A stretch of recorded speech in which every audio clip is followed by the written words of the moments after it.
Question: a woman from the city learns to live in the wilderness. Is this a thriller, a drama, or a comedy? On Film Threat Reviews.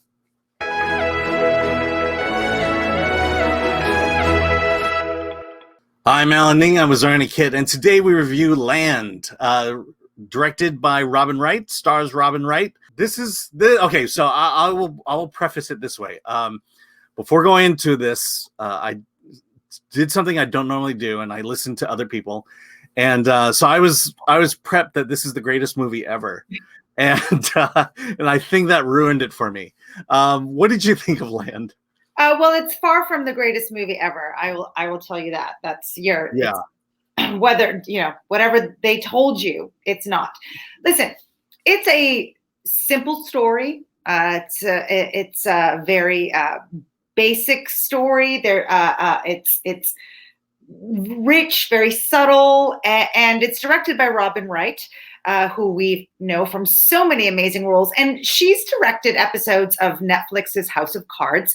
So this is her feature directorial debut. And I think she chose wisely from the standpoint that she chose something that was simple in story, simple in shooting. And it's basically her... it's basically almost a solo type of a movie. Demián Bichir does come in as her co-star, but it's pretty much her in the wilderness alone. And so as far as choosing something as a directorial debut, I think she made a good choice in that. I mean, nothing too complicated and, stuff like that. I mean, it's basically three actors, mostly her. One location, and it's a very simple story. It's an interesting story. I mean, she basically runs from life, buys a cabin out in the woods, and decides to live there for the rest of her life. And there is a homesteading movement that's kind of sweeping the nation, of people just getting off the grid and wanting to be more self-sufficient and live in a cabin out in the woods, basically. And this is kind of indicative of that. Well, it's a little, I don't even know if it's indicative of that, because nothing is really explained very clearly, and it's up to us to kind of connect the dots. So we know that something terrible happened. Flashbacks tell us that there apparently was a husband and a son involved. So clearly they're not in the picture now. We have to assume something tragic happened. And whatever trauma she's suffering makes her go off the grid. But it's a little unclear if her going off the grid is to run away from her problems, or to grieve what happened to her, or if this is some death wish suicide because she's ill-equipped to handle life in the wilderness. She has no training. She can't even shoot a deer with a gun that she has that she doesn't know how to use, but can't bring herself to do it even when she's starving. So she's just a white woman in the woods from a privileged background who, had the best therapist, what seemed like a supportive sister in helping her get through this, yet she decides to chuck her cell phone in the garbage and go live in the wilderness, or kill herself in the wilderness. Yeah, let me just support your point there for a moment. The movie is, if you didn't know better, it's essentially one of these how to survive in the wilderness type movies, which is why I posed that question earlier. Is it a thriller? Is it a drama? Is it a comedy? Because, if this were a comedy, this is a perfect plot for a comedy. And for most of the movie, it's this, even though it's deadly serious and there's not a funny moment in it. But it's not, it's a 90-minute movie. And when you get to about the 75-minute point, that's when the quote unquote real plot kicks in. So you've already gone about an hour 10 minutes of just watching her survive, which quite frankly was interesting to me. Yeah, I mean, we've seen that in movies like Into the Wild with Emile Hirsch. We've seen it with Mosquito Coast. What did you say? Mosquito Coast. In a way. And then there was the one with Reese Witherspoon. I think it was just called Wild, right? Yeah. So we've seen these types of stories, but as interesting. It was interesting in passing to watch this, but it wasn't gripping in any way. I didn't find it like suspenseful. Will she or will she not make it? Or oh my gosh, what's going to happen? It was for a 90-minute movie. It was almost excruciatingly slow. It felt like a much longer movie than 90 minutes. Yeah, I will agree with you in the sense that it is slow. I did find it, like I said, fascinating. I like watching these kind of survival type things, Bear versus Wild and stuff. And this is kind of around kind of in that vein. And I will say regarding the ending, without saying anything, quite frankly, that ending could have been anything. And it would have probably been just a good movie. It could have gone in a different direction than it did. And it probably would have been just as good a movie. So it just seemed like they needed, felt like an emotional button was placed at the end, and they went with the one that would probably stir up the most emotion in it.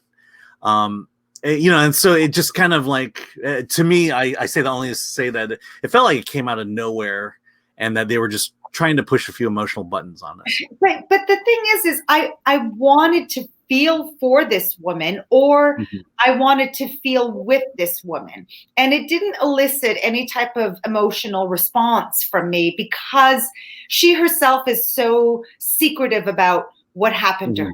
The guy who takes her to that cabin and then, she says, please take my car, dispose of it. I don't want a car. I mean, he just kind of drops her off there, and he doesn't know her story. When Demián Bichir shows up on camera, she's very clear about like shutting him down and not wanting to talk about what happened to her. So her character being closed off by nature, in a way, kind of hurts the audience because we don't know how much compassion we're supposed to have for her.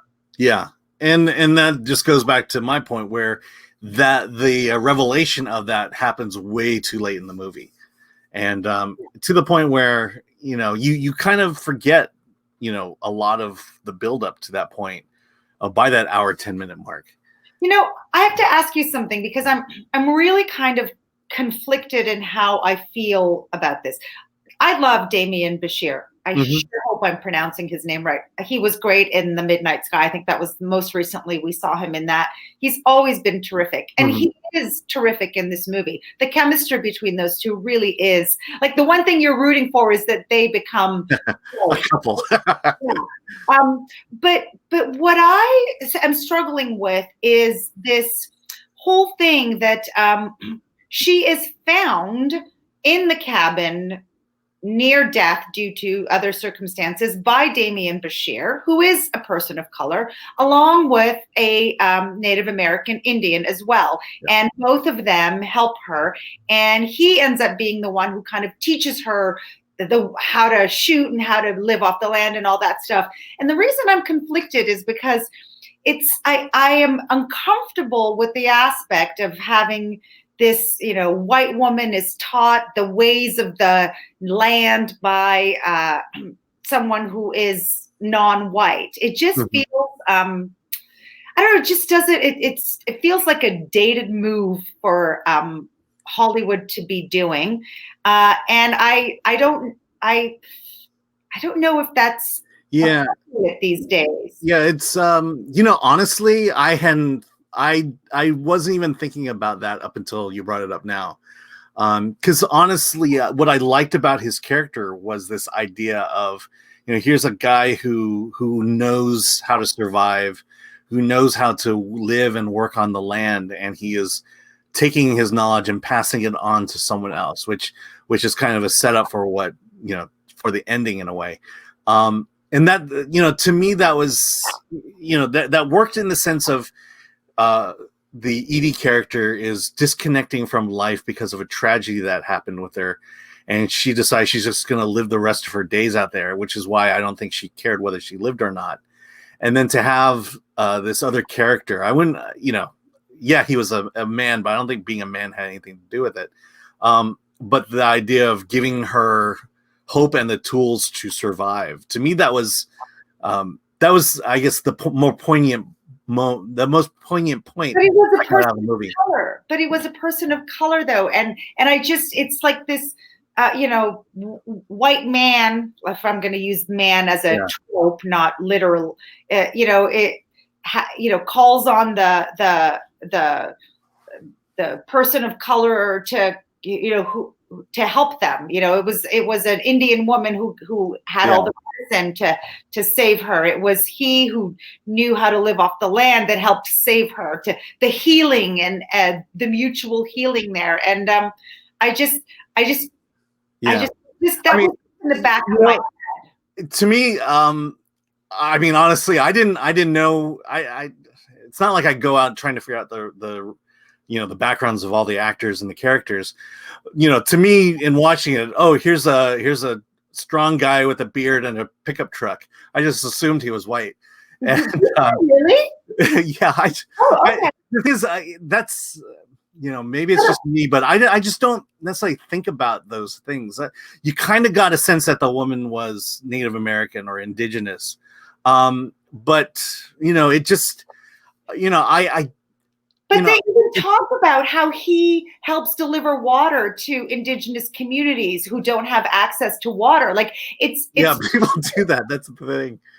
It's a hospital, and there's mostly indigenous people sitting in the waiting room. So it's not like it was like Jeff Bridges with a cowboy hat teaching her the ways of the world. These were non-white people, which I'm not criticizing. Like, I'm not saying it was wrong. I'm just saying I don't know how to feel about that. Yeah. And let's see. I'm going to think for a second. I just was not. You were bothered. It wasn't something that I thought about while watching it. I was just watching another person helping another person. Okay. And using the skills, you've seen kind of stories like this in the past where a farmer will help a new farmer out. That's the kind of vibe I was feeling. Okay. Someone who lived in that land helping someone who's new. Mentor, mentee kind of thing. And the idea that he felt, as much as she rebuffed his advances to help her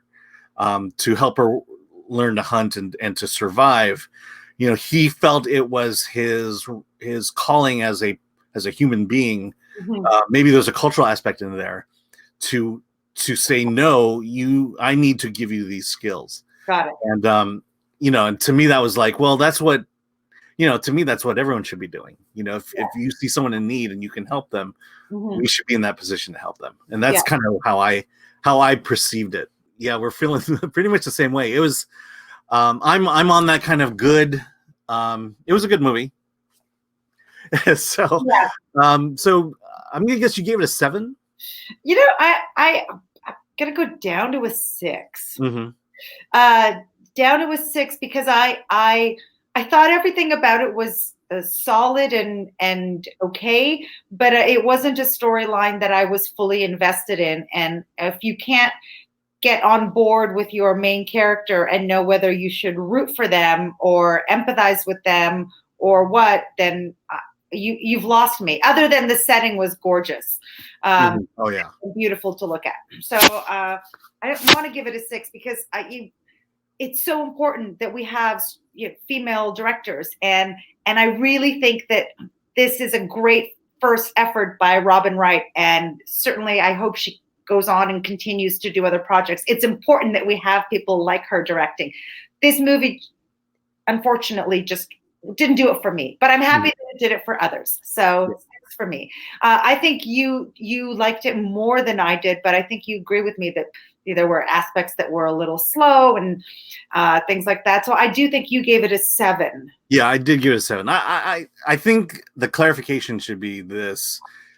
I like movies that do grand and big things, and that wow you and leave you in that chair in that darkened theater, thinking about it. But then again, I like good movies too. I like movies that I can just sit down and enjoy, and this is one of those. I would, if someone said, "Hey, what do you want to see this weekend?" Yeah, well, let's go see Land. Why not? That's kind of the feeling I have about it. And I would sit through it, but I don't know that I would actively go out and say, hey, you got to see this movie. It's going to touch you in so many different ways. Yeah, I don't think I could really say, oh, you should see it. It's going to, I wanted to go through a catharsis. I wanted to, come to the other side with her, but I didn't. And it was just Yeah, I would describe it this way. If someone called me on my cell phone and said, I'm at Redbox right now, what should I get? And they said, well, Land is here. I go get Land. You would? Yeah, it's, well, I mean, I don't know if you've been to Redbox lately, but it's new. I find it interesting. It's like you really want something to pop and spark. And unfortunately, this one didn't, but it's not a bad movie by any means. Yeah. All right. Okay. All right. So, hey, what did you think? Look, I've talked to 2 people from Film Threat. They love this movie. One person gave it a 10. Wow. Yeah, I know.